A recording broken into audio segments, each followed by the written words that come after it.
El doctor Alejandro Izquierdo es subdirector del Departamento de Investigación del Banco Interamericano de Desarrollo, es jefe del Grupo Macroeconómico, ha sido economista jefe del BID y gerente del Departamento de Investigación. Trabajó también como asesor económico regional para México y Centroamérica.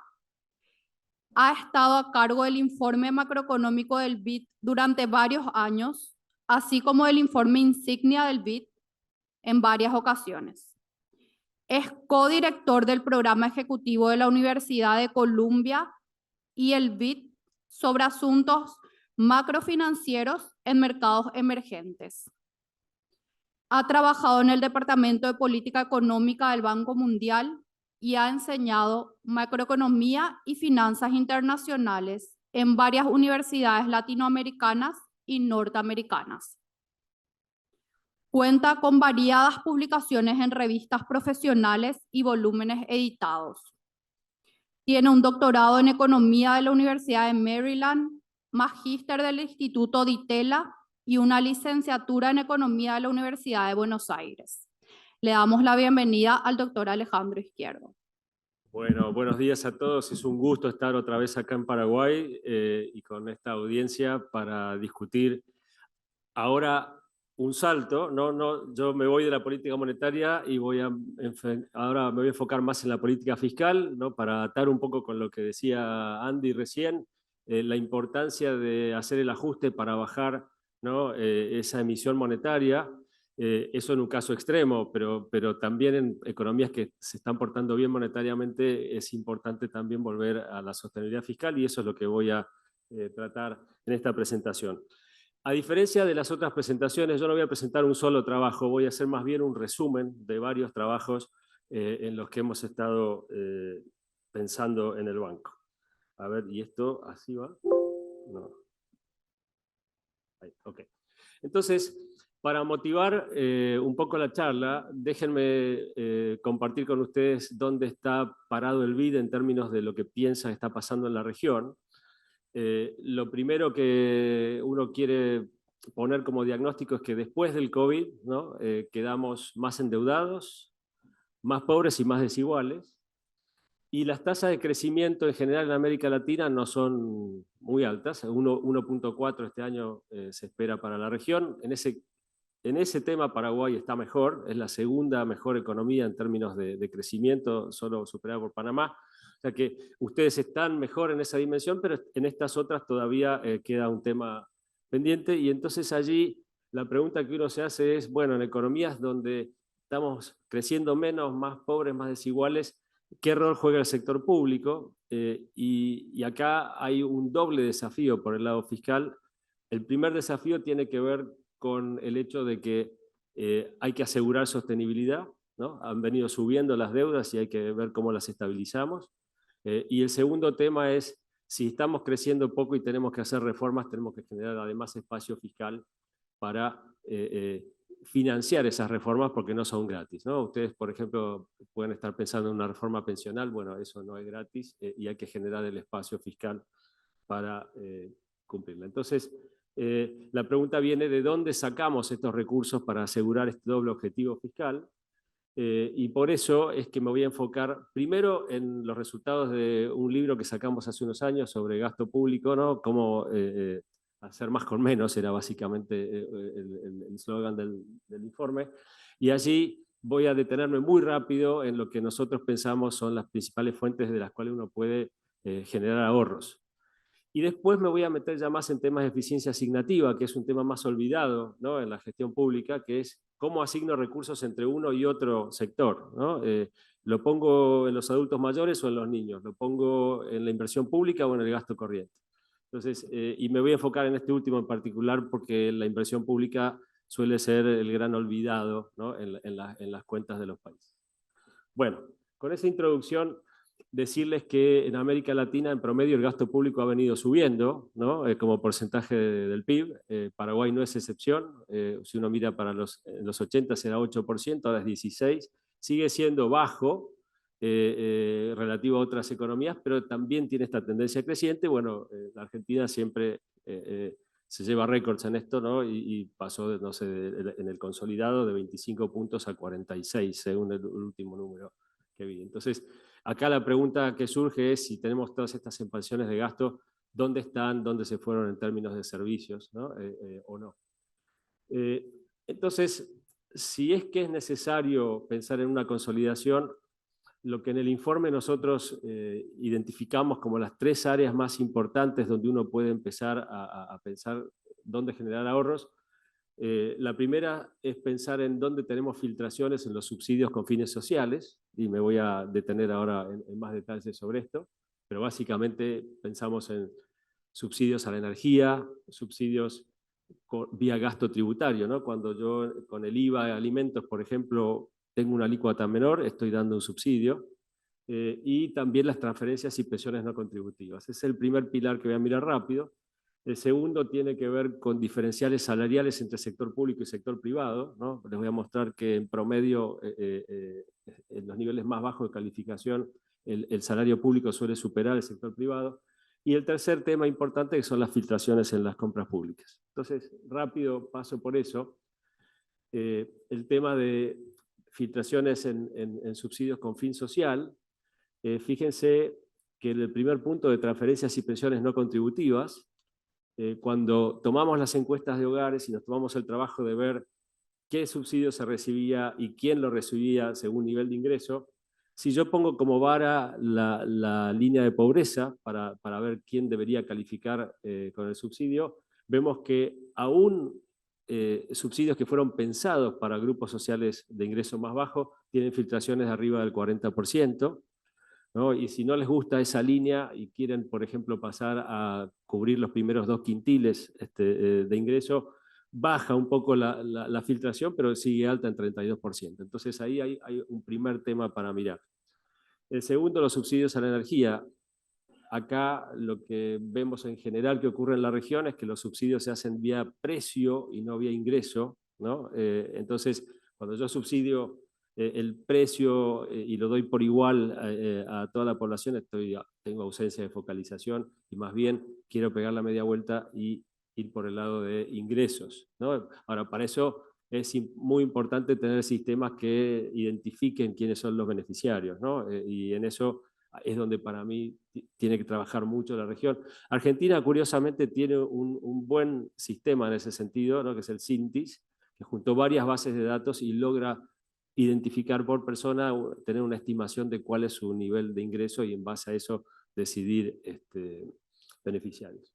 Y por último, el tema de los gastos tributarios como el IVA alimentos con una reducción en la alícuota, ¿no? Ahí lo que vemos es que otra vez, esto es un subsidio vía precio y otra vez deja de ser focalizado y hay que ver maneras de cambiarlo, porque ahí los niveles de filtración son arriba del 80%. Entonces, acá, así, en un instante, en el gasto social, una serie de pistas sobre por dónde se podría avanzar, porque estamos hablando de ahorros potenciales de 1.8 del PIB, ¿no?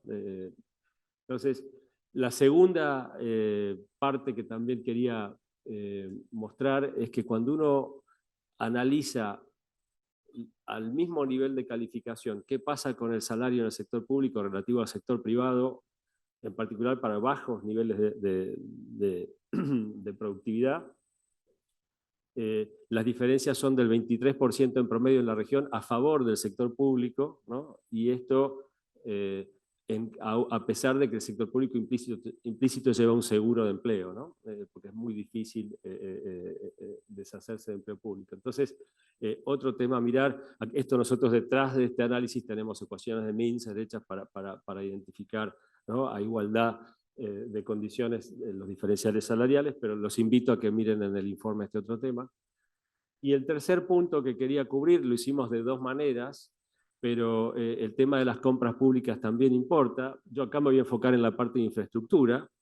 Hicimos un análisis simple, pero fue engorroso hacerlo, que es tomar todos aquellos préstamos de infraestructura que están de alguna manera financiados por las multilaterales y tiene explícito el control, ¿no? de la ejecución de esos gastos, Y uno ve que en esos casos los sobrecostos de las multilaterales están en torno al 20%, o sea, cuánto me excedí del valor original presupuestado de obra, ¿no?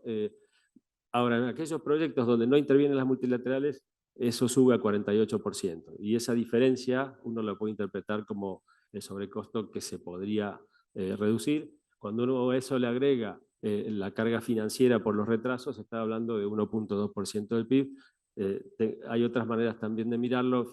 Esto, de todas maneras, son estimaciones, porque yo no puedo hacer una encuesta pidiéndole a la gente, dígame cuál fue el sobreprecio, ¿no?, que cobró por la obra pública. Entonces, a tener en cuenta estos tres componentes, cuando uno los suma, ¿no?, los números no son pequeños, ¿no? En el caso promedio de la región estamos en 4,5 puntos casi del PIB que se podría ahorrar. El caso de Paraguay nos da más o menos alrededor de 4 puntos. Entonces, un tema para tener muy en cuenta. Bueno, a 500 kilómetros por hora, ¿no? Cosas que pueden mirar en el informe sobre cómo ganar eficiencia técnica en este caso, ¿no? O sea, cómo con los mismos recursos hago más. Ahora sí, déjenme pasar a el otro tema que se mira mucho menos en América Latina y tiene que ver con la eficiencia asignativa del gasto, ¿no? O sea, habrán visto en finanzas públicas que uno debiera asignar el gasto de manera tal que el último guaraní que pongo en cada sector valga lo mismo, ¿no?, en términos de utilidad. Bueno, yo les voy a mostrar algunos casos flagrantes donde no hace falta sacar esa cuenta para darse cuenta del problema asignativo. Yendo primero muy rápido sobre problemas en la asignación de capital humano, ¿no? Y después sí metiéndome en mucho detalle sobre problemas de asignación con el gasto de capital o la inversión pública, ¿no? Y ahí sí lo voy a detener en varios papers que hemos sacado para contestar las siguientes preguntas, ¿no? Primero, ¿cuál es el tamaño del sesgo que uno tiene en contra de la inversión pública? ¿Qué produce ese sesgo? ¿Por qué ese sesgo es malo en términos de actividad, ¿no? Por los multiplicadores del gasto? ¿Qué podemos hacer en ese caso para proteger la inversión pública? Y si hay que ajustar, ¿cuál es la mejor manera de hacerlo? Y esto lo voy a presentar con una línea de papers en las que estuvimos trabajando. Bueno, muy rápido en la de capital humano, solo para dejarles la inquietud, aunque no me voy a meter en detalle aquí, lo que hicimos fue mirar para todos los programas de gobierno de los distintos países a qué grupo etario, ¿no?, enfocaba cada uno de estos programas, y entonces le fuimos asignando ¿no?, un peso según la edad del beneficiario. Y lo que encontramos de manera muy obvia, acá se puede ver, si ustedes se fijan en el caso de los niños, que son la parte izquierda, si ustedes quieren, del gráfico, o los jóvenes, la mayor parte se gasta en educación, que es el área verde, mientras que cuando uno va hacia el otro lado del espectro y se fija qué pasa con los adultos mayores, es básicamente protección social y salud. Pero cuando uno saca la cuenta en promedio de cuánto va en gasto a adultos mayores relativo a los jóvenes, esa relación en la región en promedio es 4-1, ¿no? En Brasil, cuando presentamos hace unos años, yo cuento esta anécdota, que en Brasil antes de la reforma previsional era 7-1, ¿sí? Y les recordé el partido con Alemania, ¿no? Que les ayudó a fijar eso en la memoria. Entonces, otro tema a tener en cuenta. Pero ahora sí me voy de lleno al tema de la inversión pública, que es lo que ojalá se lleven hoy como tema para pensar. Cuando uno mira el peso que tenía la inversión pública en los 80s en el gasto primario, ¿no?, y lo compara con lo que ha pasado en los últimos años, cuando uno mira a los países en desarrollo, que es el gráfico que tienen a la derecha, lo que vemos es que sistemáticamente el peso de la inversión pública ha venido cayendo, ¿no?, en el total. Más o menos unos 10 puntos porcentuales en el presupuesto, ¿no? Y por supuesto la contracara es que el gasto corriente viene subiendo. En el mundo desarrollado ocurre algo de esto, pero a una tasa menor. Y lo paradójico, si ustedes quieren, es que en el mundo desarrollado ya los niveles de inversión han sido mucho más altos, el stock de capital acumulado es más alto y además hay poblaciones más longevas, con lo cual uno esperaría que se dé lo opuesto, ¿no? O sea, que viera un deterioro más alto en los países desarrollados que en los en desarrollo, que necesitan armar este stock de capital físico y tienen poblaciones más jóvenes, ¿no? Entonces, a partir de este gráfico, yo lo que puedo hacer es construir lo que vamos a llamar un sesgo, que es tomando como base el ratio del gasto de inversión pública en el gasto primario en 1980, cómo fue evolucionando eso en el tiempo, y les muestro entonces esta otra gráfica, donde en rojo pueden ver a cada momento en el tiempo cómo va cayendo el peso de la inversión pública en el gasto total respecto de 1980, ¿no? Y vemos que sistemáticamente va cayendo en los emergentes más que en desarrollados. Y lo interesante también aquí es que vemos que las crisis tienen mucho que ver, ¿no?, en la forma en la que se le va pegando a la inversión pública. Yo acá, solo a ojo de buen cubero, pude identificar la crisis de la deuda en los 80s, ¿no?, como una primer fuente de caída. La crisis rusa, ¿no?, que fue un shock muy fuerte para los emergentes en los 90s. Y ahora con la crisis del 2008, una tercera caída, ¿no? Entonces, ahí hay un efecto a tener en cuenta, porque evidentemente lo que estamos viendo es que la inversión pública es la variable de ajuste, ¿no? Y acá hay, yo creo, una externalidad, y es que no tenemos a las generaciones futuras votando hoy por el tipo de gasto que quisieran tener, ¿no? Y está más bien en la imposición de los que están hoy. Entonces, con eso en mente, nos pusimos a investigar cuáles eran los determinantes de este sesgo. Y aquí les presento un primer trabajo que hicimos con Martín Ardanaz, donde miramos qué pasa con el gasto corriente y el gasto de capital en el ciclo, ¿no? Y lo que encontramos es básicamente que el gasto corriente sube en las buenas, por arriba de tendencia, ¿no? Pero como es un gasto inflexible, entonces a la larga, cuando llega a la parte baja del ciclo, lo único que queda para ajustar es la inversión pública, y es la que responde al ciclo hacia abajo. O sea que en vez de hacer política contracíclica con la inversión pública, hacemos política procíclica, ¿no? Entonces, ese comportamiento, ¿por qué ocurre? Bueno, hay elementos de política, de economía política, que uno puede pensar, ¿no?, que es mucho más visible el gasto corriente que el gasto de capital, y entonces a medida que me acerco a la elección, mejor la transferencia que el puente. Y eso lo vamos a mostrar, ahora les voy a mostrar en un par de gráficos, cómo en presencia de horizontes cortos de los gobiernos, cuando ya están por terminar su mandato, esta distorsión aumenta, y también aumenta cuando no tengo instituciones para regularlo. Entonces, muy rápidamente les cuento qué hicimos, qué estimaciones hicimos a nivel econométrico. Entonces, lo que teníamos era el cambio en la inversión pública o el cambio en el gasto corriente, eso es delta G, y veíamos hasta dónde la componente cíclica, positiva o negativa, afectaba a ese gasto corriente, además de una serie de variables de control, ¿no? Y entonces lo estimamos con distintas técnicas, efectos fijos, GMM, y en diferencias, también variables instrumentales, y sistemáticamente encontramos lo siguiente. No sé si lo pueden ver, pero igual se los cuento. Cuando uno mira el gasto en inversión pública, y estas son distintas estimaciones según controles que uno vaya agregando o métodos de estimación, vemos que sistemáticamente la componente cíclica negativa es la que es significativa, ¿no? Pero como el ciclo tiene un valor negativo, eso me juega en contra, digamos, me reduce la inversión pública, ¿sí? Y fíjense que por el lado de la componente positiva no es distinta de cero. Y tengo exactamente lo mismo, pero en espejo, con el gasto corriente. El gasto corriente aumenta con el ciclo, ¿no?, y después no cae en la parte baja del ciclo. Que aumente con el ciclo nos sorprendió porque uno esperaría que el gasto corriente siga tendencia, ¿sí? Pero que se vaya además en el shopping spree del ciclo, habla mucho de lo que pasa, ¿no?, en países emergentes.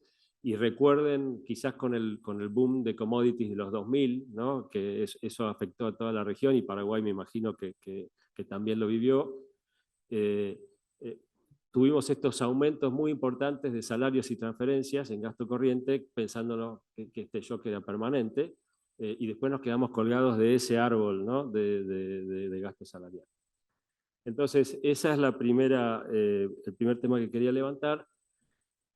Y mostrarles, me voy a enfocar en el segundo, cuando uno mira qué pasa con el gasto corriente, si tengo malas instituciones, que es los valores más bajos de calidad institucional acá, sistemáticamente levanto el gasto corriente, ¿no?, por encima de cero en el comportamiento de la composición del gasto, y hago lo opuesto con el gasto de capital. Solo que acá está puesto en valores positivos, por eso, pero como la componente cíclica es negativa, se da vuelta el resultado. Ok, entonces, y otro tanto ocurre, fíjense, cuando yo tengo poco tiempo que me queda de gobierno, ¿no? O sea, cuando tengo si tengo mucho tiempo de gobierno, por ejemplo, acaban de llegar las nuevas autoridades, ¿no?, al Paraguay. Bueno, las chances son que se van a portar bien en esta primera etapa, pero a medida que se acerque, ¿no?, la fecha de finalización de periodo, en promedio vemos que los países gastan mucho más en gasto corriente y empiezan a cortar el gasto en capital. Bueno, ¿por qué ese sesgo es malo, ¿no? O sea, ¿cuál es el problema con esto? Bueno, trabajo que también hemos hecho con varios autores, Charlie Beck y Guillermo Buletín. Lo que encontramos es que el multiplicador del gasto de la inversión pública puede llegar hasta 2, si yo le doy 8 trimestres, ¿no?, de espacio para que corra el efecto. Esto quiere decir que por cada guaraní que yo gaste, ¿no?, en inversión pública, me puedo llevar hasta 2 de producto. ¿Ah? Y acá no hay magia. Lo que mostramos también en el paper es que la inversión pública es complemento de la inversión privada. Entonces, ahí es donde se genera el multiplicador, ¿no? Tengo una mejor ruta, tengo más inversión del sector privado en esa zona. Entonces, eso es lo que estamos levantando aquí. Lo que sí me parece interesante cuando hacemos las estimaciones, que a nivel técnico usamos descomposiciones de Jordan, ¿no?, es ver el impacto del... Entonces tengo acá el cambio en el producto, que es función del cambio en el gasto, pero también del cambio en el gasto multiplicado por el stock de capital inicial. Entonces, si yo tengo un stock de capital inicial público bajo, es solo lógico que la utilidad, el producto marginal, digamos, de una unidad de inversión pública me rinde mucho más. Y por eso el multiplicador puede ser aún más alto en países con stock de capital bajo, ¿no? Puede llegar hasta 3, según la estimación del trabajo nuestro. Y haciendo una estimación fuera de muestra, digamos, ¿no?, para países de América Latina, lo que vemos que hay diferencias importantes entre el multiplicador de la inversión pública y el del gasto corriente, pero varias veces, o sea, son 4 o 5 veces las diferencias en los multiplicadores. Entonces, fíjense, estamos sesgando el gasto en contra del tipo de gasto que es más productivo en términos de producto. Ok. Si los convencí hasta acá de que vale la pena proteger la inversión pública, entonces ahora viene la pregunta de cómo lo hacemos, ¿no? Y para eso, en otro paper que establecimos con Martina Ardanaz y Eduardo Cavallo y Jorge Puig, exploramos si las reglas fiscales, en particular las que son flexibles, y ahora voy a definir qué significa eso, pueden jugar un rol protector de la inversión pública, ¿no? En las reglas fiscales tradicionales, ¿no?, lo único que se está mirando es estabilizar la deuda y no se mira nada en términos de composición de gasto, y muchas veces para estabilizar la deuda terminamos haciendo cambios en la composición. Entonces, lo que nosotros queremos ver es qué pasó con las reglas que se llaman de segunda generación, donde allí se empezó a pensar un poco más en la flexibilidad, que la voy a definir ahora de tres maneras, ¿no? Y acá seguimos un trabajo que hacía el fondo. Ellos definen como flexibilidad a reglas que son amigables a la inversión. Por ejemplo, algunos países quitan a la inversión pública del presupuesto. Otros, como Perú, ponen límites al crecimiento del gasto corriente, con lo cual le dejan espacio a la inversión pública. El otro tipo de reglas más común es los que llevan metas ajustadas por el ciclo, o las reglas de balance estructural, ¿no? O sea, ustedes se quitan el ciclo de encima y en base a eso definen los niveles de gasto.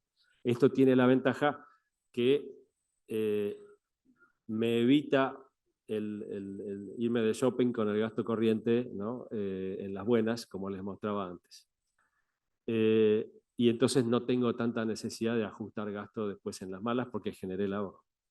Y el tercero es casos de reglas fiscales que tienen cláusulas de escape bien definidas, ¿no? Donde ante un shock de mucha magnitud uno se puede salir de la regla. Creo que Paraguay tiene esa componente en su regla. Entonces, y esto otra vez permite que no tenga que hacer ajuste de manera inmediata al salirme de la regla con la flexibilidad. Entonces, ¿qué pasa cuando yo tengo estas características flexibles en las reglas? De paso, decirles que los países tienen en realidad combinaciones, ¿no? de esta flexibilidad. O sea, algunos, el 21% son amigables con la inversión, definido de alguna manera. El 28% tiene un balance estructural y el 33% tiene cláusulas de escape. Entonces, hay, y algunos, bueno, son poquitos los que cumplen con todas, pero lo que quiero decir es que con flexibilidad estoy captando varias cosas aquí. Entonces, aquí, ¿cuál fue la estrategia empírica? Fue, bueno, miremos qué pasa con el cambio en la inversión pública. Cuando hago una consolidación fiscal, FC, ¿sí? Y definimos que sea por lo menos un ajuste de 2 puntos del PIB. Y queremos ver cuando llega un momento de consolidación, qué le pasa a la inversión pública si tengo una regla flexible o no. Y por eso agregamos un tercer término acá, que es la interacción entre la consolidación fiscal y una flexibilidad, ¿no? Definida como ya les conté antes. Entonces, cuando uno estima esto, ¿qué es lo que encuentra? Y acá les estoy mostrando el efecto total, ¿no? En países que tienen reglas flexibles, ¿no? Me estoy refiriendo a este caso, lo que veo es que no es distinto de cero, ¿no? El cambio en la inversión con la consolidación fiscal. Mientras que si no tengo una regla flexible o no tengo regla directamente, la caída es del 10%. Entonces, un tema para tener en cuenta: ustedes ahora van a volver a la regla fiscal, ¿no? Al menos han dado indicios, ¿no? de que quieren llegar ahí, si no me equivoco, en 2026 volver a cumplir con la regla. Pero yo creo que es un momento de pensar no solo cómo uno vuelve a la regla, sino qué características tiene la regla, ¿no? Y de golpe conviene incorporar alguno de estos elementos, además de otros, como ponerle límites a la deuda, ¿no? Porque Paraguay, por ejemplo, tenía deuda bajísima, del orden, no sé, de 15% del PIB, y ya está en 36, si no me equivoco, ¿no? Por ahí. Entonces, siguen siendo niveles relativamente bajos comparados con otras regiones, de otros países de la región, pero vemos esta tendencia creciente que de alguna manera hay que atender. Y ojalá la atendamos, además teniendo en cuenta problemas de composición de gasto. Entonces, bueno, la misma manera de ver esto es cuando hago un impulso-respuesta, ¿no? Ver que cuando hago la consolidación fiscal, bajo regla flexible, esto está en torno a cero. cuando tengo la regla rígida me caigo hasta 20% en impacto y después recién subo, y por eso en promedio da 10, ¿no? En la estimación. Bueno, implicancias ya lo ven, ¿no? Las ventajas de proteger la inversión pública es que le agrega una, si ustedes quieren, una componente o una dimensión de crecimiento a la regla fiscal que de otra manera nos estamos olvidando por solo cumplir el mandato de estabilidad. Eso sí, ¿no? La inversión pública no necesariamente es una panacea, y para que ocurra lo que yo les mostré tiene que estar bien pensada, invertida, ¿no? y seleccionada. No toda inversión pública es productiva, y esto lo sabemos muy bien en la región, ¿no? Muchas veces los proyectos que se seleccionan no son los mejores, o hasta la corrupción entra en juego. Y después también que algunas de estas características de las reglas fiscales pueden ser exigentes según la capacidad que tenga el gobierno. Las cláusulas de escape, buenísimo, pero en general el mundo y la región no se salva de esta, no tenemos reglas de regreso a la regla, ¿sí? O sea, definimos cómo salimos, pero no definimos cómo entramos, ¿no? Entonces, todos estos factores, ¿no? tienen que ver con que realmente nos sirvan o no estos cambios en las reglas fiscales. Y la última, bueno, si hay que consolidar, ¿no? ¿Cuál es la manera menos recesiva de hacerlo? Y este es un corolario de los otros, ¿sí? Si ya se compraron las cosas hasta acá, en este paper sigue un corolario, si ustedes quieren, de todo esto. Y ahora pensamos, dado que la región tiene que pasar por estos procesos de consolidación fiscal, si lo puede hacer protegiendo la inversión pública y si eso sirve o no, ¿no? Entonces lo que hicimos aquí en otro paper, también con Martín, también con Carlos, con Eduardo, por favor, lo que hicimos fue mirar qué le pasa al ratio de inversión pública relativo al gasto primario, que incluye la inversión pública y el gasto corriente, en momentos de consolidación, ¿no? Y por eso el cambio en ese ratio cuando viene la consolidación es lo que nos importa aquí. Y lo que vemos es que en general los países han hecho de todo, ¿no? Cuando uno mira la distribución, hay países que se han ido por reducir ¿no? este ratio, o sea, penalizar la inversión pública, en definitiva, y otros países han aumentado este ratio cuando consolidaron o protegieron la inversión pública, si ustedes quieren. Entonces, en términos generales, déjenme mostrarles en los episodios que teníamos en la muestra. En general, en la columna 2, cuando uno mira qué pasó en episodios donde se penalizó la inversión pública, bueno, obviamente la inversión pública cae, el ratio cae. Interesante que 3 años después el crecimiento es más bajo que en el caso cuando la protegí, ¿no? La diferencia, como pueden ver, es significativa cuando uno compara los dos tipos de reglas. Entonces aquí otra vez también con la misma técnica de estimación, ¿no? Un Jordan Decomposition. Lo que vemos ahora es la variación del producto cuando hago la consolidación fiscal, pero teniendo en cuenta la interacción con qué hice con este ratio, ¿no? de inversión pública a gasto primario y si la protegí o no la protegí. Y entonces, ¿qué encontramos? Bueno, si yo hago el efecto incondicional, ¿no? de la consolidación fiscal sin mirar qué pasa con la composición del gasto, me da que en promedio se cae medio punto el producto. O sea, todo ajuste tiene un elemento recesivo, ¿no? Si yo no miro la composición del gasto, tengo este efecto recesivo. Ahora, interesante que cuando uno empieza a ver en impacto, primero, ¿no? ¿Qué pasa con el valor de este multiplicador o el efecto sobre el producto, para decirlo de otra manera?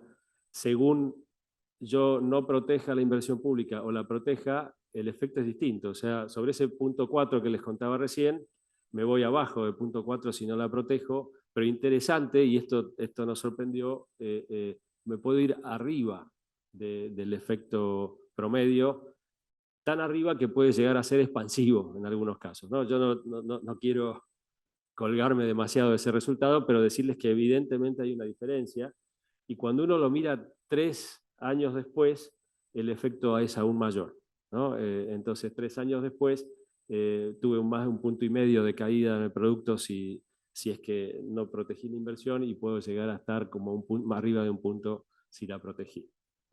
Ok, bueno, entonces, cuando venga la consolidación, por favor, tener en cuenta, ¿no?, estos efectos. Yo sé que políticamente es difícil, ¿no? Por lo que le decía, es que esta externalidad que no estamos con pancartas en la calle protegiendo la inversión pública, pero que hay algo aquí, y esto es empírico, pero yo me puedo imaginar un modelo donde exista un óptimo, ¿no?, en los planes de ajuste fiscal, que tiene que ver con estas características que estoy mostrando por el lado empírico, y la relevancia de tener mecanismos institucionales que nos lleven ahí, ¿no? Y para eso tenemos que tener reglas fiscales acorde con eso, y no solo pararía ahí, sino que también uno quiere tener idealmente agencias de calidad de gasto que estén mirando todo el tiempo este tipo de deficiencias asignativas y técnicas, y marcos fiscales de mediano plazo que nos digan cómo llegamos, ¿no? Entonces, ese combo institucional yo creo que vale la pena discutirlo.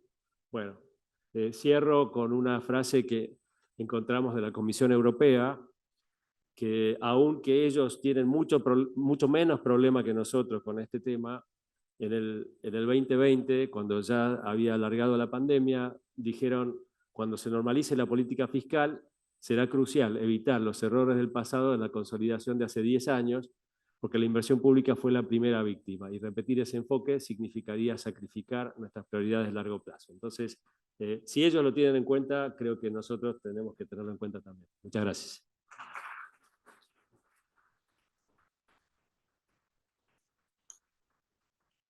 Gracias, Alejandro. En honor a la agenda que tenemos un espacio de 2 preguntas habilitados, por favor. Ya.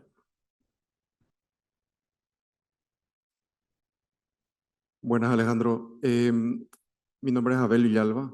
¿Qué experiencia hay acerca de una agencia de control del gasto?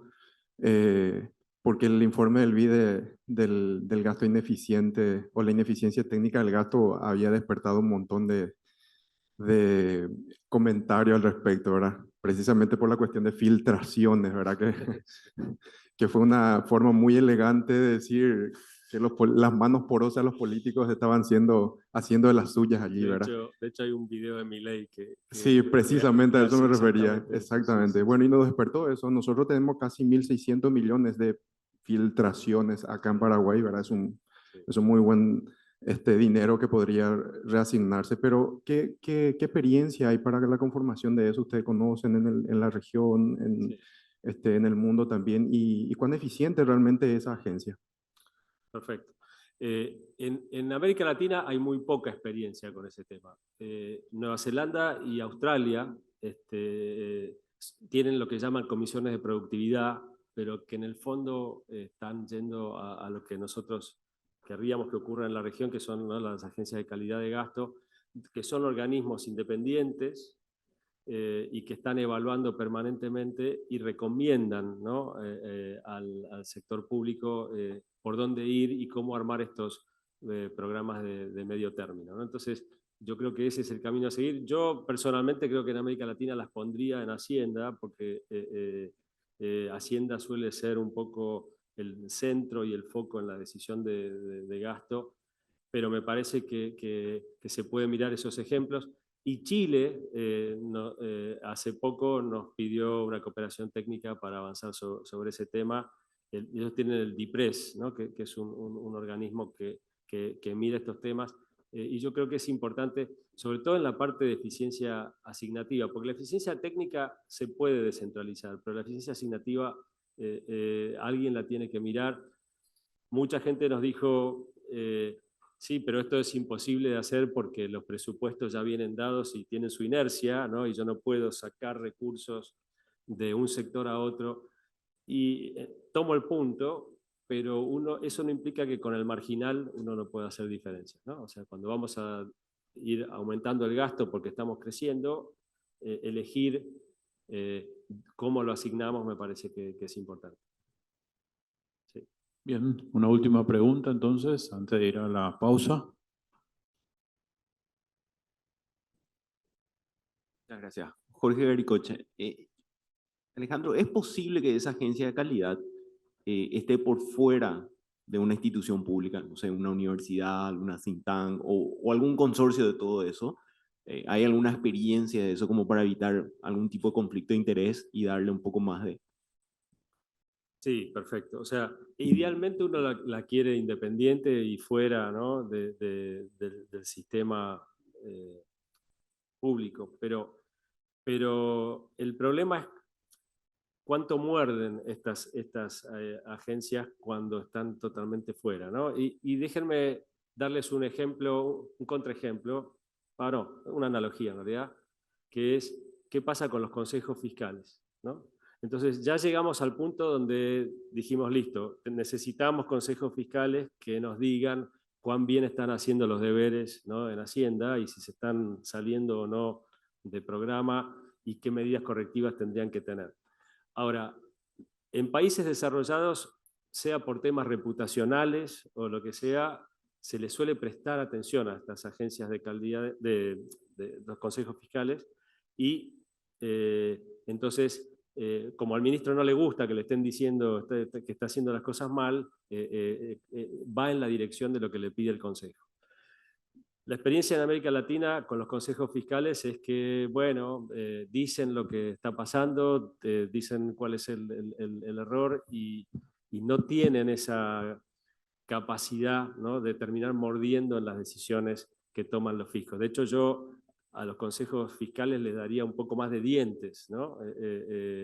A la hora de decidir qué pasa con el gasto. Entonces, te doy esta analogía porque creo que en países como los nuestros podría llegar a ocurrir eso, salvo, no sé, que institucionalmente nos movamos a algo mejor.